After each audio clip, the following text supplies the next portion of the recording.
Hi guys, we are doing the assessment and fitness test practical, which we will be doing with the client. Her name is Megan. Obviously I'm Ricky. For this first assessment we're going to be doing the blood pressure test. Okay, so with this we are doing the manual machine so you can see exactly how it works. You'll be able to see the dial, and then I'll explain to you the process before we do it, because obviously when we get started I'll need to hear the beats. But you'll be able to see the needle actually doing the bobbing up and down. So you'll be able to see from that point, and then when we're done, we will take the readings and then we will gauge in what section she is, if she's normal, if she's hypertensive, and then we'll be able to advise the client from there on. Okay, let's get started. Okay, so obviously we've got our sphygmomanometer. Okay, this has a built-in stethoscope. So it makes it a little bit easier. Just make sure that when you apply it, make sure that the stethoscope is over the brachial artery. Okay, so we're just going to have it just on there. Okay. Make sure it's nice and tight, but not too tight. Okay, so as you can see, it's just inside there. Alright. I'm just going to put the dial over here so we can have a squiz. Okay. And what I'll do now, I'm going to listen for the heartbeat, and then you'll be watching the dial.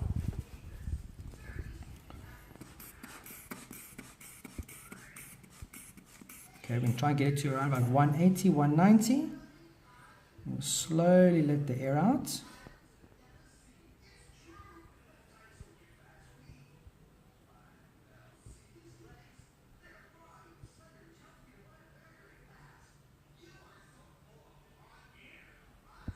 Okay. As you can see, it started bobbing around about just above the 120, so about 125. And then we got it just on the 80. Okay, so for that reason, she would be in the normal range. We wouldn't need to worry about any blood pressure issues, so she would be good to go. All right? Okay, our second assessment is going to be the 4-site skin fold pinch test, which is known as the Jackson-Pollock test. What this does is we will take the measurements of 4 different sites, we collate all of them, and then we will work out your body fat percentage from those 4 sites. Okay. This is obviously your pinch test caliper. Okay. Understand that when you do this test with the client, you have to exhibit client sensitivity as you are touching them directly, obviously with your hands. And obviously there are certain areas that are sensitive to certain people, and other people are comfortable with it. Okay. If they're obviously not comfortable, you'd rather do the girth tests. But obviously we have permission from her, so we can demonstrate all the pinch tests for you. Okay, we have the 4 sites. The first one we'll start with is the tricep area. Okay, obviously first thing we need to do is we need to find out the middle section between the acromion process and the olecranon process. Okay, and then we will take that specific measurement at that point. Okay, so on her you can just feel the parts of the olecranon of the acromion process here, and over here. Okay, so what we do is we just try and do a measurement between the two. Okay, we sort of look halfway. It's just on the spot over here. Okay, so we'll just move it to the side. Okay, so we'll get that again. Okay, right. Okay, so what we do is be careful when you do the pinch test. Okay, you don't want to grab any of the muscle, you just want to grab the adipose tissue. Okay, so you'll pinch it just about that point to there. Okay, give it a nice pinch. Okay, with your calipers, you'll see, just make sure that, the gauge is at the top. Okay, and then do a nice vertical press in. Okay, just until you see the little button going in. Okay, and you'll see it's just. Okay, we'll see it's just on 23, 24. Okay, what we do is in this situation we try and do just 2 sets. Okay, because obviously these kinds of things can have a 1 to 2 millimeter difference. So what we'll do is we'll just do that again. Okay, so we'll just grab it just at the bottom there. Okay, And give it a nice squeeze just until the press lever goes in, and we're pretty much on the same 23, 24. All right. Okay. Obviously, as we carry on, make sure that you document it before you carry on to the next one, because you might make a mistake or forget about it, and then you can't really get your calculations done. Okay. The next one we're going to do is we're going to try on the abdomen. Okay. So obviously we ask the client just to lift up their top. Okay. How this works is you want to get to about an inch to the side of the belly button, and you also want to do a vertical pinch test on here. Okay, so obviously if we work it out as an inch, you're looking about 2.5 centimeters to the side. Okay, what we do is obviously same thing. Make sure you get your fingers down to the muscles. Okay, just re-gauge that. Okay, down to the muscles, and just get the right over there. So we're looking at about 29. Okay, we'll just reset the gauger again. We'll just try that again, just to make double sure. And we're on 30. All right, so only a 1 mil. All right, okay. The third one we are going to do is the iliac, okay, which is just on the iliac spine, okay, which, most people will just call it the hip bone, okay. So obviously what you want to try and do is you want to try and feel where the crest sort of moves down, okay, so you'll feel it's just over here, and what you want to do is you just want to grab it just on the edge, okay. With this angle you just want to do it slightly at an angle, so about a 45-degree angle. Okay, so we're looking at about 22, 23, I'd probably say 22.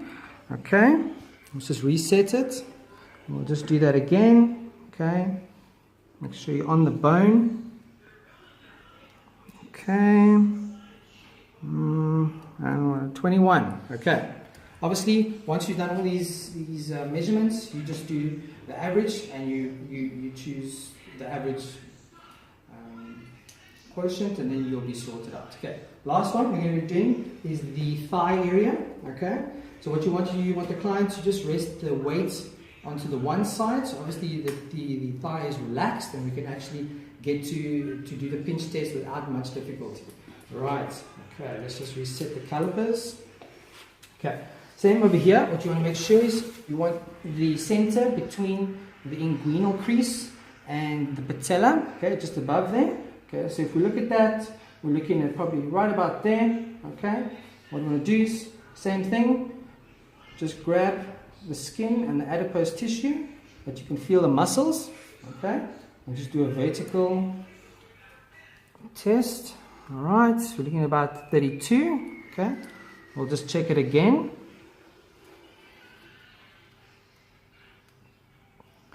Okay, 30. All right. Obviously, first prize, what you want to do is when you do the test, specifically over here, is that your client does maybe wear short pants, obviously, so you can get a perfect, accurate reading.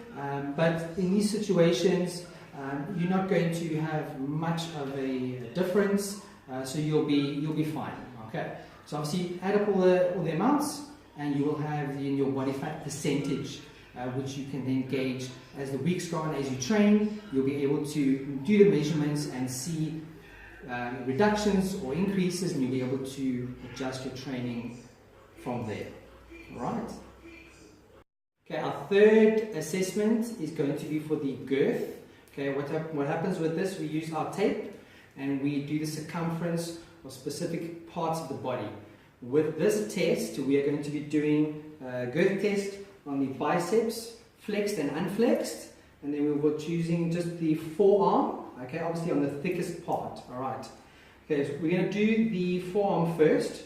Right, take your tape measure, okay, and find the widest part, which is normally further to the top, okay, of the elbow. What you do is just find the middle. Make sure your tightness is not too loose, not too tight, because you obviously won't get the correct reading. On here, we have a 25.5. Okay, so what you will do is you will take a 25.5, put it on your test sheet, and add it with the others. Okay, So next one we're going to do is the bicep test.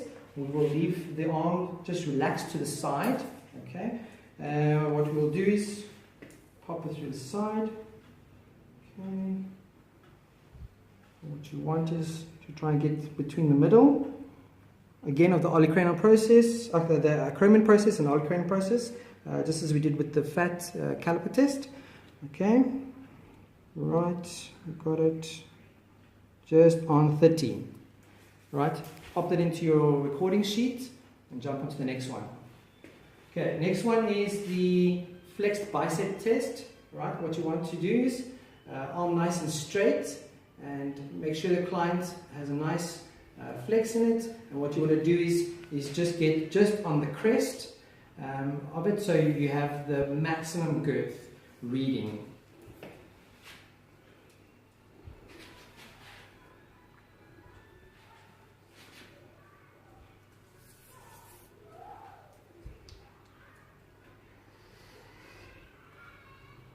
Right, we have a 31.2.